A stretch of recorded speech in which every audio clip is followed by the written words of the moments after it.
আসসালামু আলাইকুম, সবাই কেমন আছেন? আশা করি ভালো আছেন। তো আমাকে অনেকে অনেক কোয়েশ্চেন করছেন, প্রত্যেককে কোয়েশ্চেনের আনসার দেওয়ার চেষ্টা করবো ইনশাল্লাহ। তো আমাকে প্রথম অবস্থায় জি ভাই এটা কমেন্ট করছেন, উনি জানতে চাইছেন যে ভাই আমি এক আত্মীয়ের মাধ্যমে সৌদি আরবে যেতে চাচ্ছি, বাট উনি বলছে যে পেট্রোল পাম্পের সাথে যে কফি শপ গুলা থাকে ওইটা হচ্ছে পেট্রোল পাম্প, আর আমি হচ্ছে কফি শপে আছি, মানে এরকম কফি শপে জব করবে, জব দিবি, কাজ দিবি।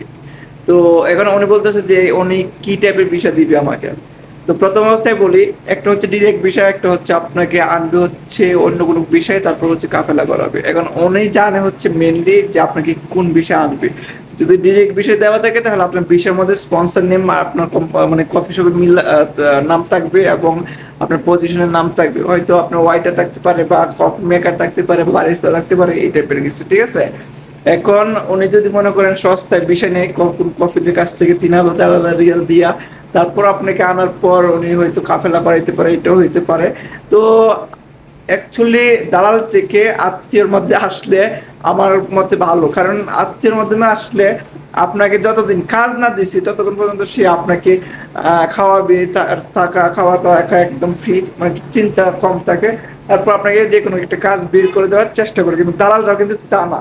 দালালরা কি করে যে শত শত মানুষ আনার পর এক রুমে 10 জন 15 জন করে রাখে, খাবার দাবার ঠিক নাই, খুব কষ্ট, দেখভাল করে না। বাট আত্মীয়র মাধ্যমে আসলে কিন্তু এরকম করে না, ঠিক আছে। তো এটার দিক দিয়ে আপনি বেঁচে যাবেন। ভাই জানতে চাইছিলেন যে ভাই আমার বয়স 19 বছর, সৌদি আরবে আসতে গেলে কত বছর সময়, কত বছর হইতে লাগে আর কি, মানে কত বছর লাগে বয়সটা মূলত। তো আপনারা যারা সৌদি আরবে আসেন সর্বনিম্ন হচ্ছে 21 বছর উপরে থাকলে ভালো হয়। তো এখন অনেকেই চলে আসে 18 19 বছরের পাসপোর্টে, 21 বছর দেখে চলে আসে, এই হচ্ছে অবস্থা আর কি। তো আশা করি উত্তর পেয়ে গেছি।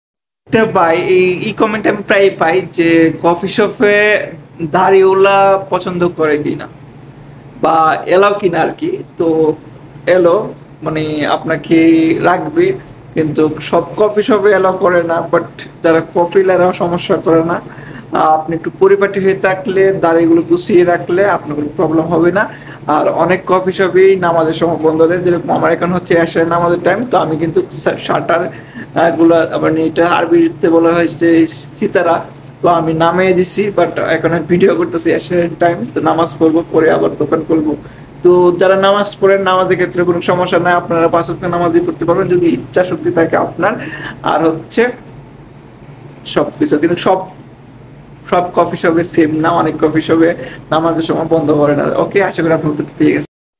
আমাকে কমেন্ট করছেন যে ভাই আমি হাইফ মিলিয়ন কফি শপে ক্লিনার, এটা হচ্ছে হাইফ না, এটা হচ্ছে হাফ মিলিয়ন কফি শপ। তো এটা সৌদি আরবে বিভিন্ন জায়গায় এই ব্রাঞ্চ আছে। এখন আপনি ক্লিনার আসতে চান, বাট এখান থেকে ডিরেক্টলি বিষয় দিয়ে কিনা আমি শিওর জানি না, বাট আপনার হয়তো পরিচিত থাকলে হয়তো যেতেও পারেন। আসলে আর কি, প্রথম অবস্থায় ক্লিনিং না আসলে হয়তো 1300 থেকে 1500 টাকা স্যালারি হবে। তারপর আস্তে আস্তে আপনি যদি কাজ শিখতে পারেন বা উপরে উঠতে পারেন, আপনি স্মার্টলি কাজ করতে পারেন, তাহলে হয়তো আপনার স্যালারি বাড়বে। এই আর কি, ভালো হবে না খারাপ হবে সেটা আমি বুঝতে পারবো না, কারণ হচ্ছে কি জানেন, আমি তো আর কাজ করি দেখি না, আমার কোনো কেনা অভিজ্ঞতা নাই যে আমি কাজ করছি যে ভালো হবে কিনা। বাট বেসিক স্যালারিটা এরকম হইতে পারে।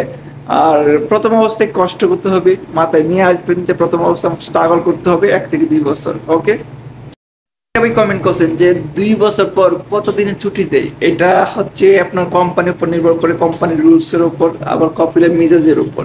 তো আমি যখন প্রথম অবস্থায় আসি, আমি প্রায় 4 বছর পর গেছিলাম, 4 মাসের ছুটিতে গেছিলাম, বিয়ে করে আসছি। তো এখন 2 বছর রানিং চলতেছে, 2 বছর হয়েই গেছে। বাট আমার এখানে আকামা নাই, আকামা বানাইতেছিলাম, কফিলের কাগজপত্রগুলোর সমস্যা আছে। তো ও নতুন লাইসেন্স করে হয়তো ছুটিতে যাব। তো 3 মাস 4 মাসের ছুটিতে যাবো আর কি, 3 4 মাসে আর কি। তো বিভিন্ন কোম্পানিতে প্রতি বছরে 21 দিনের ছুটি দেয়, আপ ডাউন টিকিট দিয়ে দেয়। আবার অনেক কোম্পানিতে 2 বছর পর 3 মাসের ছুটি দেয়, আবার যাতায়াতের টিকিট দিয়ে দেয়। এই হচ্ছে অবস্থা আর কি। তো আশা করি আপনার উত্তরটি পেয়ে গেছে।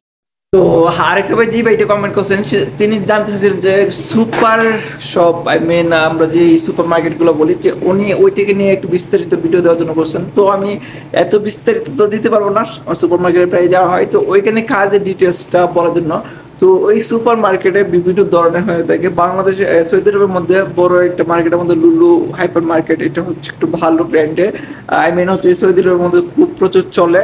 আর ছোটখাটো সুপার মার্কেট তো আছেই, এইগুলো হচ্ছে আপনার আফগানিরা চালায়, ইয়ামানি নিদিরা আছে, বাংলাদেশি সুপার মার্কেট খুবই কমই আছে। আর আপনি যদি এখন নির্ভর করে আপনি কোন কি টাইপের সুপার মার্কেট আসবেন, একটা হচ্ছে ছোট আর একটা হচ্ছে লুলু হাইপার। এখন কোম্পানি সুপার মার্কেটে যদি আসেন, পান্ডা, লুলু হাইপার মার্কেট এরকম সুপার মার্কেটে আসেন, তাহলে হচ্ছে আপনার ক্লিনার থেকে স্টোর লোড আনলোড, আপনার হচ্ছে ক্যাশিয়ার, ম্যানেজার, মানে এরকম পদেও থাকে, কিন্তু বাঙালিরা থাকে না। বাংলাদেশের বেশিরভাগ ক্যাশিয়ার প্লাস হচ্ছে আপনার ক্লিনার, ক্লিনার হচ্ছে আপনার প্যাকেজার, প্যাকেজ করে প্যাকেট করে দেয় আর কি। যে আপনার আমি মনে করেন কাস্টমার, আমি জিনিস নিছি, একজন হচ্ছে ও কিস করে দিবে, মানে প্যাকেট করে দিবে, আমাকে প্যাকেট করে দিবে শুধু, ঠিক আছে। তো এই টাইপের বিভিন্ন পদের হইতে পারে পাই, এটা হচ্ছে আপনার উপর, আপনার ক্লিনার থেকে উপরে উঠতে উঠতে কেশিয়ার পর্যন্ত হয়। আর এখানে কেশিয়ারদের নাকি আলাদা ডেলি একটা বোনাস আছে, আমি দেখলাম একজনের কথা বললা, লুলু মার্কেটে ডেলি 30 রিয়াল 40 রিয়াল করে দেয় তাদেরকে ক্যাশ করার জন্য। সেটা হচ্ছে তাদের স্যালারি না, এক্সট্রা মানি আর কি, যা বাংলাদেশে 1000 টাকা বলতে পারেন। ওকে, তো আশা করি আপনি একটা আইডিয়া পেয়ে গেছেন। তারপর আরেকটা ভাই জানতে চাইছিলেন যে জাদ আল কামাল নাকি জানি একটা কোম্পানি আছে কিনা, এটা সাপ্লাই কিনা, এটা সম্পর্কে আমি বলার জন্য। বাট দেখেন, আমি তো সব কোম্পানির নিয়ে রিচার্জ নিয়ে করি না, এবং আমার সব কোম্পানি জানা নাই, ঠিক আছে। অনেক কোম্পানি আছে, কনস্ট্রাকশনের কোম্পানি আছে, সাপ্লাই কোম্পানি আছে, যেগুলো আমি নাম জানি না। বাট কিছু কিছু রেস্টুরেন্ট, কফি শপ, কিছু কিছু বড় বড় কোম্পানি আছে যেগুলো আমি নাম জানি, এবং অনলাইনে সার্চ দিলে পাওয়া যায়। বাট আমি তো সব কিছু জানতে পারবো না, তো আপনার যে নাম দিয়েছেন হয়তো নামের বানানো ভুল হইতে পারে। তো আমার এই জানার মতো এই কোম্পানি আমি শিওর চিনি না, হয়তো একটু ছোট মহাশাসা হইতে পারে এরকম নাম দেওয়া, ঠিক আছে।